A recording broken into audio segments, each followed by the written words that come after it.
What's up, vapors? Thanks for checking out Daily Vape TV. My name is Nick, and today we're going to be taking a look at the V. Alright guys, so the random question of the day is, how do you put your socks and shoes on? Do you go sock, sock, shoe, shoe, or do you do sock, shoe, sock, shoe? Personally, I think it's crazy if you do it sock, shoe, sock, shoe. That's just me. I want to know right down there in the box below, but I feel like I also tend to do my left foot first. I don't know why, but I just feel like that's a thing.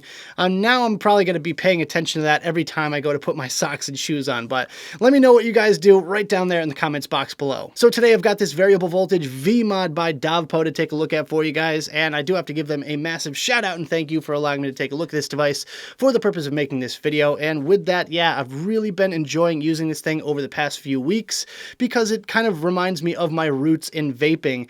Right after I got my little disposable kind of 510 sig-alike sort of batteries, I went straight for the variable voltage mods, and this kind of brings me right back to using something like a Provari. So taking a look online, this device comes in 5 different color options for you to choose from. You have silver, black, red, green, and rainbow, and it's going to run you about 58 bucks, which is a really good deal if you ask me. Pretty much any 2-battery mod for around that price point is going to be good no matter what it is, but with this one here, performance-wise, it definitely is worth the cost if you ask me. And if you want to pick one up for yourself, I'll leave a link right down there in the description below. But without further ado, let's go ahead and dive down to the close-up view and take a better look at this thing. Alright guys, so as you can see, we've got the V in its original box, so let's quickly take a look around the packaging and then we'll talk about what's inside. So first and foremost, this is clearly labeled sample, and I'm pretty sure this is not the full retail packaging because these are just stickers on the front and back here, and it's a pretty plain box otherwise. But dovpo-vee sample with a little picture of the device, nothing else to speak of around the corners of this box. And on the back here we have dovpo-vee once again, a few little warnings, scratch off authentication, company information, and a few little warnings there on the bottom. Now, if you open it up, it's got this cool looking graphic on the inside lid here. Hopefully you guys can see that. It's got like a guy, a skull guy with a hat on, and then a hairy bearded guy with a helmet on the other side. So kind of a funky design there. And then we have our typical paperwork. Let's just take a look. We have just basic battery safety warning card here. We're pretty used to this kind of stuff by now. Very important though, so make sure you just give it a look if you are not familiar. We have the QC certificate. Yeah, so this one, it went through QC. All right, and it passed. Look at that. Then we have the manual, if you could say that. I mean, it's basically just one side and then the other here. Really nothing much to speak of. It does have a nice little handy-dandy chart to go by, so you can see just what wattages you're working with which resistances of your coils. So that's a very handy guide there. Really do like that they included that. But otherwise, it's very plain and simple, just like the device itself. Speaking of the device, we have the device itself. Here's the V, as you can see. And there's nothing else in the box. There's really nothing else you need. I mean, it doesn't charge with a USB, so there's no USB cable, nothing to add to our collection. All right, guys, let's talk about the specs. First of all, it takes 2 high-amp 18650 batteries. It has a maximum output current of 35 amps. Voltage output range is 1 to 8.4 volts. Minimum atomizer resistance is 0.1 ohms. Durable zinc alloy construction. Modernized design. Oversized firing button. Up-down buttons, which are voltage adjustments.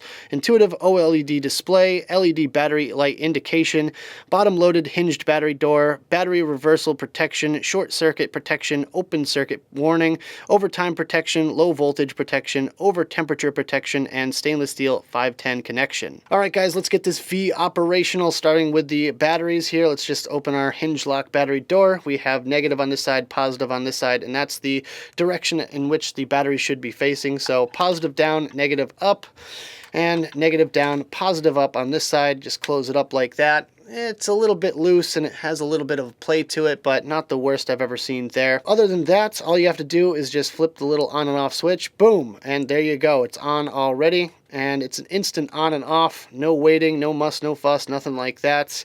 Let's turn it on here real quick and just to show you the voltages. So if you go down to 1 volt here, you can go in 0.1 increments, just like that, and if you press and hold, it goes a lot faster. Once you hit the maximum of 8 volts, it will go around the horn, so it'll stop at 8 and then go right down to 1. So just keep an eye on that. So I screwed the dead rabbit on top of this thing to show you guys the battery indication and ohms reader on this thing. So there is a little physical LED right on the top of the screen here that shows green when your batteries are good to go and red when they need to be charged. It also shows your battery life after you've fired it for about half a second or so.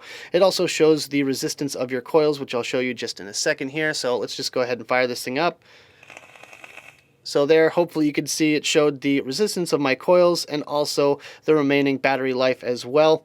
You get the little green LED up top there, and that's about it. So you have your firing button up here, and that's the only other button on this device. So very, very simple operation, and that's about all you need to know for this V. So let's go back to the main screen, have a quick vape on this thing, and we'll talk about it some more.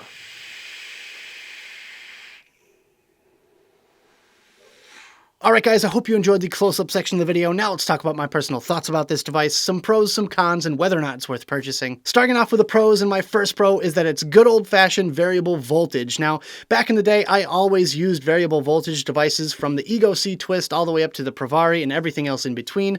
I was always using variable voltage devices, and with that, nowadays I even use the 4.2 volt system when it comes to dialing in my coils. I always try to shoot for around 4.2 volts when it comes to dialing in my coils when I'm building, because I feel like that's a nice sweet spot for dual coils, and that's always what I try to aim for. No matter what the wattage I'm using on any particular device, I always try to shoot for 4.2 volts when it comes to building dual coils. My second pro for this one is that it hits ridiculously hard. This is a very hard hitting mod, and I absolutely love it for that fact, because there's not a whole lot going on here. It's basically just a voltmeter and a battery reader and a switch, and that's about it. Really, not a whole lot of guts going on inside this thing, and that means it's just a more efficient way to deliver power from the batteries to your coils. My third pro today is that it's really easy to use. There's not much to this device as far as menus or anything like that.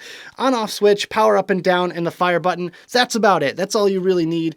You just dial in what voltage you want to have it set to, and then you're good to go. You're off and vaping without a bunch of complicated menus. My fourth and final pro for this device is that it feels rock solid. This thing is definitely a nice solid piece of machinery. Feels great in the hand. It's got this little rubberized grip thing on one side here, and it just feels like a nice solid piece of kit, and I feel like I'm not going to be breaking it anytime soon.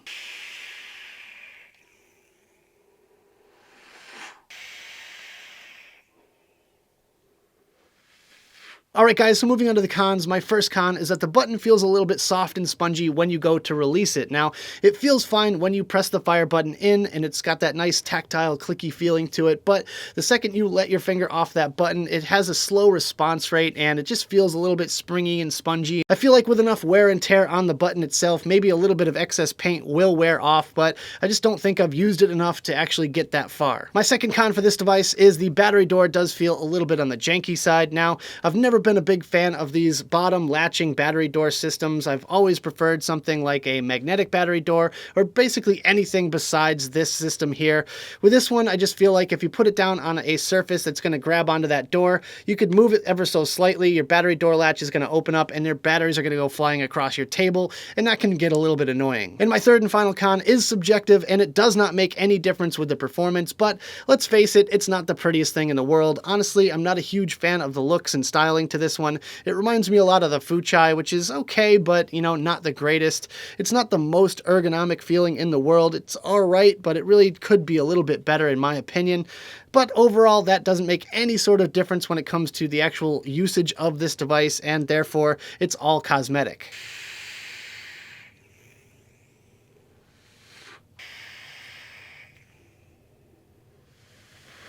So at the end of the day, is this device worth purchasing? Would I go out of my way to pick one of these devices up if I didn't get this one in for a review?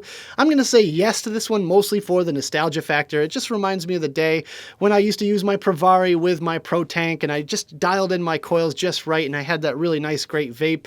And with this one here, it kind of reminds me of that even when I'm using my drippers on top of it. I feel like not a lot of people are going to gravitate back towards the variable voltage frame of mind, except for the people that want that sort of nostalgic factor to it, or just a lot of the serious builders that really know a lot about the correlation between voltage and wattage and power and all that stuff. They're really going to like this one. So if you want to give this one a look, I'll leave a link right down there in the description below. So that about does it for this video, guys. I hope you enjoyed. If you did, make sure you hit that like button and subscribe for more videos just like this. Don't forget to click that notification bell right next to the subscribe button if you want to be alerted whenever I upload videos. Also, leave me some comments in the box below. I'd love to hear your thoughts all about the V or anything else you guys want to discuss down there.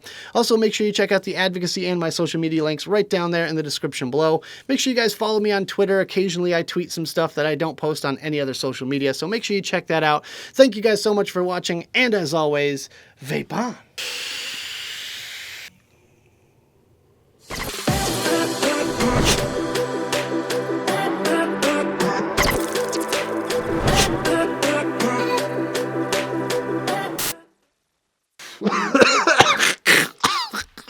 Dry hit.